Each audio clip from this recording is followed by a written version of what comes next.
Hey everybody, it's Jason Blaha here, and once again it is time for a bicep day. And so we started off with chins. I do kind of rotate these a little bit. I kind of go between chins and pull-ups. I almost feel like just a nice wide grip pull-up might be better on some of my pressing days. So for this, because I want this to really be a bicep day, and I always like to have some back on every day, I feel like chins do work really well here. So some things I want to do here. I'm going to make everything as strict as possible. So yeah, I've gotten more reps on chins, but what I'm trying to do here is take the shoulder width grip. Okay, I'm trying to do every rep from a dead hang. Now, keeping in mind a lot of times my lockout on the dead hang, notice on the curls, on the chins, doesn't always look like other people's. And we just have to accept that. I always think it's interesting, you get the people who are double jointed and I'm slightly on the other end. It's always fascinating to watch how joints work. But my goal here is to take everything to a dead hang, do controlled reps, right? I just want quality reps with about 1 rep in reserve on these, 1 to 0 reps in reserves. And so for me, if I do them nice and strict like this, as strict as possible, going through, from a pause at the bottom, I can get about 5 reps, right? They feel challenging, but they're not absolutely exhausting. So you're going to find most of this workout is about 1 to 0 reps in reserve. And I decided let's just go with all the most efficient bicep movements. I'm going to train biceps once a week. I'm not going to do any supine work the rest of the week. Everything else is just back pulling. So again, to make sure that tendon recovers from that position, obviously, again, we're only doing biceps once a week. For those who are unaware, I'm currently running conjugate now. So I'm running a 4-day max effort, dynamic effort, upper lower. But I have right smack in the middle of the week. So after I do my max work, I do biceps. And that works really well so that those bicep tendons are not fatigued or inflamed if I do a max deadlift of any type on that Tuesday. Right? So we're spacing this out as far as possible from any heavy pulling. I want to note that. That is one of the reasons people are like, well, why throw it in the Wednesday? Why can't you throw it at the end of the week? I've had that question. Because I want to make sure my bicep tendons have always had 6 days since I did all this supine work before I do a heavy mixed grip pull of any type. In this way, it ensures the longest spacing possible. Okay. What I'm also trying to do here is do everything strict at this point, full range of motion. I want everything 10 plus reps other than the chins. The chins, I feel like I can just build with a 45. Well, I would love to get to 10 plus reps on all 3 sets on that, doing them strict. And again, note I've done choppier with a little bouncing out of the bottom and possibly even skipping the bottom with some of it. I've done 10 reps with a 45 before. But what I'm shooting for is quality here. Like, I don't care about going heavy. I don't care about cheating on any of this. I'm at a point I just want quality strict reps. Yeah, because I have max effort work every week. Guys, I am maxing out twice a week on big lifts, okay? That handles my truly heavy work. And a lot of my 10 rep sets and 12 rep sets are still heavy by most conventional standards, so context there. So everything else, it is about bodybuilding type work. It is about hypertrophy. My whole training philosophy when I mess with conjugate, other than a little bit of assistance work and then the speed work, which is still light, it is all bodybuilding. It's all 10 plus reps. It's the majority of my workout. So the biceps will be treated the same. I'm just going to bodybuild them. I'm going to quit listening to anyone. That's one thing too. I've noticed way too many people try to chime in and give advice. I'm like, you guys are small and weak, so maybe you should stop. But, they'll give advice there, and I'm like, I need to not listen. I need to not worry about other people's ideas of progressive overload. I need to just train my biceps with really good volume, take hard sets as far as they'll go, to maybe 1 rep in reserve. I need to be very careful of failure with these volumes, but being a rep away, perfectly fine. In fact, that's where most of it needs to be. So I'm just going to try to work these muscles with challenging work sets for a lot of volume. And if I have progressive overload, it will happen over time, but it will probably be in the form of reps with these weights. And then obviously, we can increase micro-load dumbbells and barbells and stuff a little bit. But I kind of want to be in that 10 plus rep range. So I don't want to load anything to the point where I can't do 10 or more. So that's kind of my sweet spot for all of these curls. I need to pick a weight that's mostly going to keep me in about the 10 to 12. If I can start getting 3 sets of 13, okay, fine, we can add a little weight. I have micro plates, everything else. Or if we can get 15 or whatever, okay, great, we'll add weight. But again, too many people chime in with their stuff and it's counterproductive. Before long, I'll start cheating. If I listen to any nonsense, I'll start doing cheat reps and stuff, just trying to progressively overload.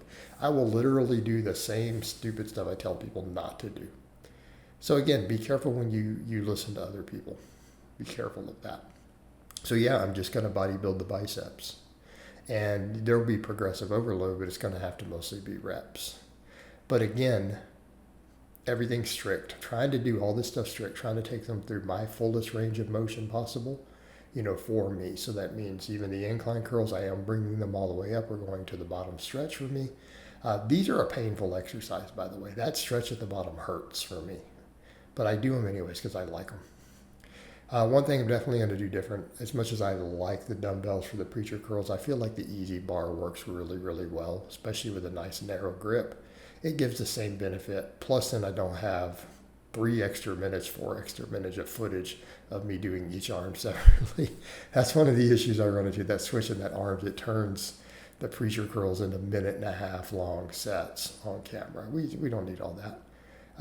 Even though some of this I'm not caring about the camera, like I'm not picking the best angles, like those straight bar curls, I look more jacked. I look leaner and more jacked if I get over there in the middle where this stuff is now, but it's just easier in the rack. I have less worry about hitting stuff. It's just easy to get it loaded and unloaded out of the rack. So even if it's not the best camera angle, we just do it. So again, I need to just focus on efficiency. So again, picking the exercises that will work every angle. But that's going to be base building. I think there's a good base building. Weighted chins for full range of motion. Strict barbell curls, taking up with that rotation of the shoulder so that I do get that long head. So notice that's what we do on both of those. Incline curls. Nice full range of motion. Okay. But all this stuff needs to be 10 plus reps. Trying to keep all of it super strict. There'll be a little bit of body English on some of the alternating curls just because of the nature of the lift. It's hard to do those crazy strict. But I think if this other stuff is all strict, we're good. So even if it forces me to use light weights, I just don't care. Like these are not ego lifts. The bicep is an insanely small, insanely weak muscle. Okay. Everyone who's moving big weights on a lot of this stuff is cheating like hell and using leverages. If I just want to work the muscle, get in and work the muscle. And as my biceps get bigger, that will create its own ability to progress. But I need to just work them. So yeah, just like I would work triceps or something. Doing this exactly like I would treat triceps for powerlifting on conjugate. Right? We do a moderately heavy big exercise strictly. And then we come in and just isolate it.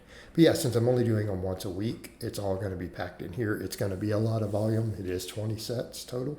That's what I did today. And that's okay. Then I can leave them alone for a week.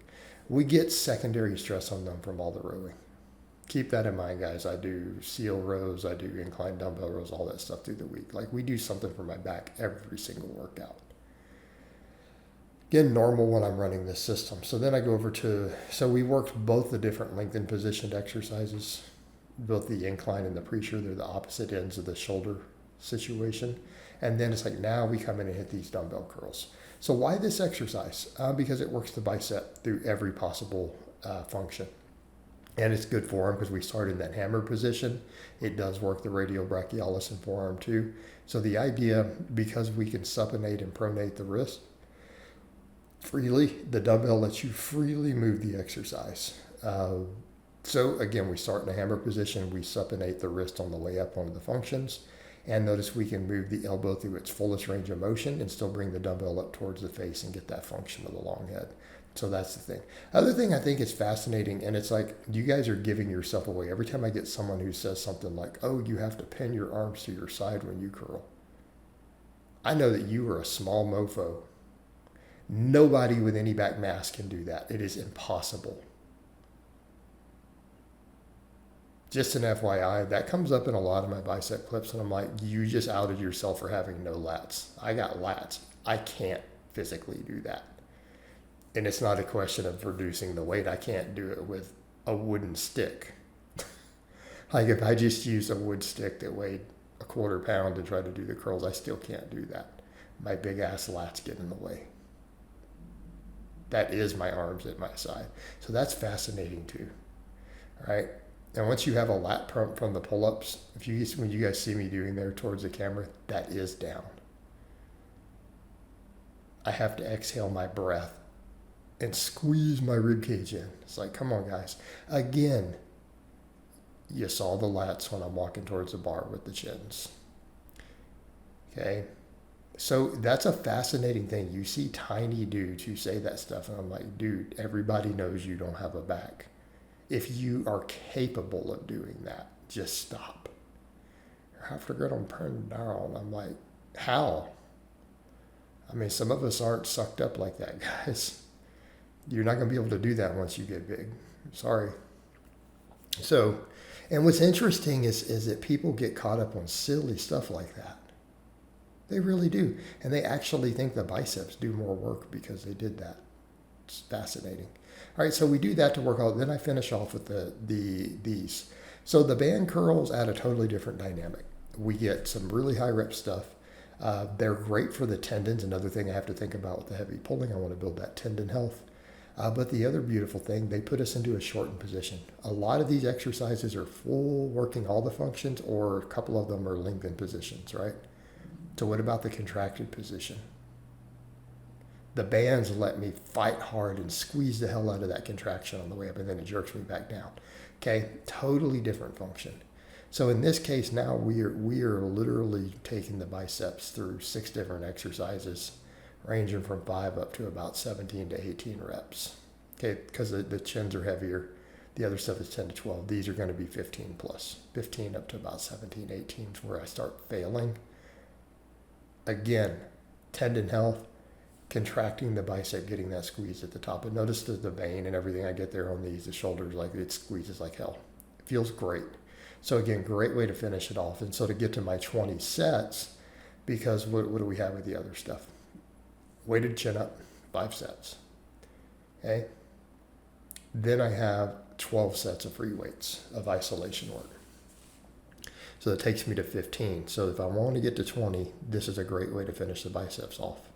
Right? And it's a totally different movement and strength curve than what we normally have been doing on the others. So we've worked the biceps as far as possible. Like there's no possible way I could get any more stimulus than what I'm getting from this workout. So I hope it's been informative, and I'll talk to you guys and gals next time.